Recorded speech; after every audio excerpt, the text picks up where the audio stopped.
All rise for the Honorable Tim G. Jacob presiding here on the Yeah. realest, Oh, yeah. most entertaining sports show in the game. Yes, sir.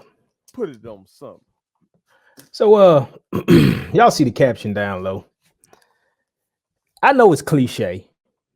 Coaching matters. You heard that since you've been balling back in your younger days and everything. Coaching matters. But let me just point out even more profoundly and in the Tim G manner why it matters. Okay? Let's talk about the prince who is what's his name on the show on First Things First, the prince who has promise. The prince who was promised. The prince who was promised. It's young Trevor Lawrence. William Trevor Lawrence, I learned today. Oh, okay. William Okay. Trevor Lawrence. Okay. 3-14 last year, of course, with a horrible coach in Urban Meyer. Now, this one's a softball toss right here. This is easy. This clearly shows you why coaching matters. This is softball. Okay. But 3-14 last year, 12 touchdowns, 17 picks. Just shy under 60% completion, and 3,641 yards last year. Uh-huh. Brings in Doug Pederson, Super Bowl winning coach, correct? He is. Let's see. Bring in some guys that everybody on social media laughed at. Christian Kirk, Zay Jones, Evan Ingram. Everybody like, really? You brought these guys in? What these dudes gonna do? Mm-hmm. Well, 9-8, win the division. 25 touchdowns, 8 interceptions, 66% completion percentage, and 4,000 yards plus. And he just gave probably one of the most wonderful comebacks you've ever seen against the Chargers, who, if you watch the Book It segment, I said Jags +2, but that's neither here nor there. Right. That's Right. neither here Right. nor there. 2.5. I'm sorry, 2.5. Mm-hmm. Neither here nor there. I don't want touch myself on the back none. And Got to get that in there, right? I just wanted to add that in. This is Right. why we're the realest, most entertaining sports show. But anyway, Right. but it just shows you what a difference a year make when the right coach is in place that can unlock the skills. And yeah, you got to spend some money. You got to get some people around the guy. You got to do it. Mm-hmm. And Christian Kirk, Zay Jones, Evan Ingram, upgrades compared to what they had. You got ATN in the backfield, who's his college teammate. Hey, he missed last year due to injury. Brought him in this year, and he's been pleasant, been nice. Now, they got their hands full against the Chiefs, but if you got to feel good knowing that you're going into a game with a guy who is just as creative a play caller as Andy Reid. Mm-hmm. Their defense has improved. Yes, they give up points, but they've improved. Mm-hmm. So they got a puncher's chance, Mm-hmm. so to speak. So that's one instance, right? All right. Let's talk about the kid in New York. Not Zach Wilson. Daniel Jones. Mr. Jones. Okay. Mr. Jones. Now let's look at his record the last 3 years before Brian Daboll came. 3-9, 5-9, 4-7. I'm sorry. Yeah, 4-7. I think he was hurt some games, I believe. But that's his record as a starter. 3-9, 5-9, 4-7. This year he's 9-6-1. Okay. Now, ain't nothing really changed in the sense of the receiving core. Like his first 2 years, Darius Slayton was his best receiver. Mm-hmm. He only think he made 800 yards, had 800 yards that year. Uh-huh. In 20, I think Slayton was still his best receiver. Okay. Sterling Shepard has had injuries, been banged up. Golden Tate came and went. Evan Ingram's in Jacksonville now. You look at last year, Kenny Golladay was his leading receiver, and he's in the doghouse. Uh-huh. I guess you would say. Uh-huh. So then you look at, and also Kenny Golladay and Evan Ingram, neither one of those guys scored touchdowns. Mm-hmm. Scored a touchdown last year. The offense last year for the Giants was 31st.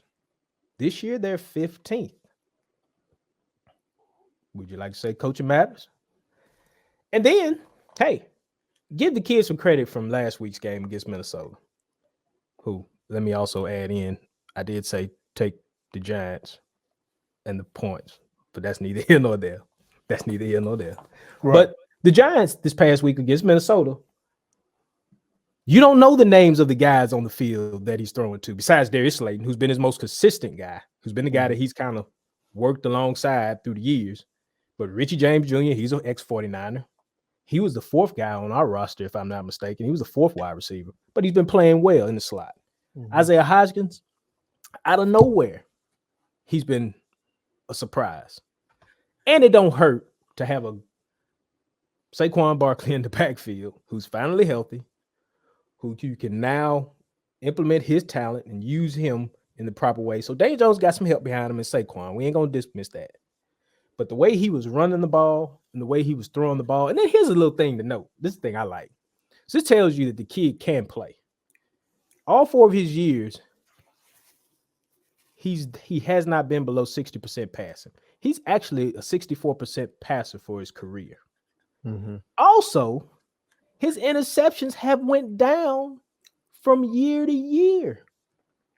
From 2019 to now, his interceptions have decreased. And that's with Joe Judge and Pat Shermer as his ex-coaches. But they finally found the guy that stabilizes the organization, stabilizes the team. The team makes some good decisions in the draft room and some free agency pickups. And boom, here you are in the AFC divisional round. Now, here's where coaching matters, but and it shows you in an adverse way why coaching matters. Derek Carr. The disrespect this man gets is just phenomenally crazy to me. When you've had 4 offensive coordinators and 6 head coaches since 2014 at the Raiders. And just to add in, there's been 7 defensive coordinators there since he's been there. Okay? Now, people want to say, well, okay, he throws interceptions. Well, they all do. Josh Allen does. Dak Prescott does. They all throw interceptions. Right. Give me something else. Last year, he was just in the playoffs with Rich Bisaccia. Rich Bisaccia went 7-5. They were a play away from winning the game and beating the AFC champion Bengals, who a lot of people said lucked their way to the Super Bowl. Right? Don't re-sign Rich Bisaccia. Bring in Josh McDaniels. And, of course, the defense has still never gotten any better. The ESPN has already named the Raiders the worst defense of the decade. I could tell you right now, since 2014, since Carr been there, their defense hasn't been better than 20th in the NFL. 20th. Now, here's why I bring up the defense. Because if you look at the Raiders this past year, with the talent they got, they have missed some guys. They missed Renfro, they missed Waller. I get it.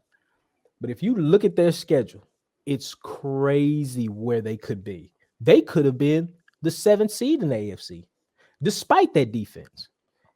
Here are the margins of defeat, games that they have lost with 7 points or less. Here they are. Chargers, they lost by 5. Cardinals, they lost by 6. Titans, they lost by 2. Okay, it's 3. Kansas City, they lost by 1. 4. At Kansas City. That was the Devontae Adams push the photo guy game. If y'all remember that. Jacksonville, they lost by 7. 5. Indianapolis, they lost by 5. 6. Rams, they lost by 1. 7. Steelers, they lost by 3. 8. Niners, they lost by 3. 9. 9 freaking games where coaching, if you got the right guy in the room, i.e. a Mike Tomlin, maybe. Oh, don't get your young boy. Don't get your young boy Dylan Smith. I just had to do that for him. I know he's gonna watch it. Don't get that. Don't get that scowl started now. But seriously though, he gonna hit you up. Seriously though. Oh, he hit me up after the Niners game. and said, I wish I had a Kyle Shanahan. He hit me with that. Oh my goodness. Shout out to Dylan Smith, man. Oh God. Oh, but that's 9 games where 7 points or less. You in it. You in it. And mind you now, in between all of that, now they got blasted at the Saints. But in between that, they had won 3 in a row. Mm-hmm. They were like fringe playoff at the middle of the season. Mm-hmm. But these kind of games right here, if you put the right defensive coordinator in place to stop the damn ball, or if you get the right offensive mind, which they think it is in Josh McDaniels, I'm just going to have to give the guy time. I'm going to just have to give him time. But the thing that I've seen with Derek Carr is he's just not good enough. But I'm like, wait, he had no help. He doing all he can capably do. Right. Running behind an inadequate, dropping back in behind an inadequate offensive line. He blessed to have Devontae for a year. I think some folks thought Devontae came in, it was just everything supposed to be gravy because he got Devontae. Well, yeah, and I fell victim to that with Denver this year, thinking that with Russ and with Hackett and all of that talent around them that it was gonna go, and it didn't go. Mm-hmm. So, coaching matters. It just does. Andy Reid, prime example. You get rid of your number one guy, and he ain't missed a beat. Well, number one receiver, and you ain't missed a beat. Mm-hmm. Not nary a beat. And I like to apologize to Andy Reid today for not picking him to win the division. That was boneheaded. This man over here on the other side of me picked them to win the division. Credit to him. I'm a dumbass. But coaching matters, man. And that's my whole point of this segment. We got to stop acting like it's a lot of times these players. Mm-hmm. That Jaguar Chargers game, coaching mattered. Because you can't tell me. Granted, they were getting short fields, but you only manufacture 3 points with that offense, with those guys, and that defense that you got over there in LA and at the Chargers, and you don't close the deal. Something to be said for that. Does he keep his job, Chargers coach? He gone. He got to go. He got to go. Do you think they're gonna keep him since it hasn't happened yet? Yeah, they probably will because they've already fired the offense coordinator, and I think that's a sign that we're gonna move off of him. But we looking at you now. You on deck. You next. You up. So you better knock it out the park next year. But come on, man. It just matters in ways. And I think if Derek Carr is in the right situation, or if this is he's not. It's not this now because he's gone because they'd already made it known he's leaving. He's gone. But they had rumored him going to the Giants at one time. But now Daniel Jones done showed you, hey, I got a good coach. I got good stability. I'm good. I got the arm talent. I got the capability to lead and win. I'm good. So I don't really know where Derek Carr would end up. Mm-hmm. But hopefully he goes to a situation that uses him for his leadership because he's a heck of a leader, man. You want a guy like that in your locker room that done went through all the stuff he done went through, that's just not finally starting to get it off his chest because he's been holding it for years now. And I give him credit for holding on that long.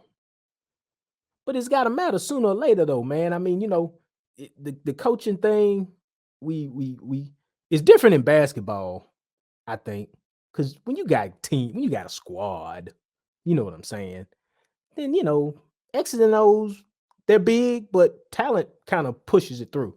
But in the ultimate team game, like we talk about on here, you got to have that guy at the helm, man, that can make the right calls, make the right decisions, clock management, game management, you name it.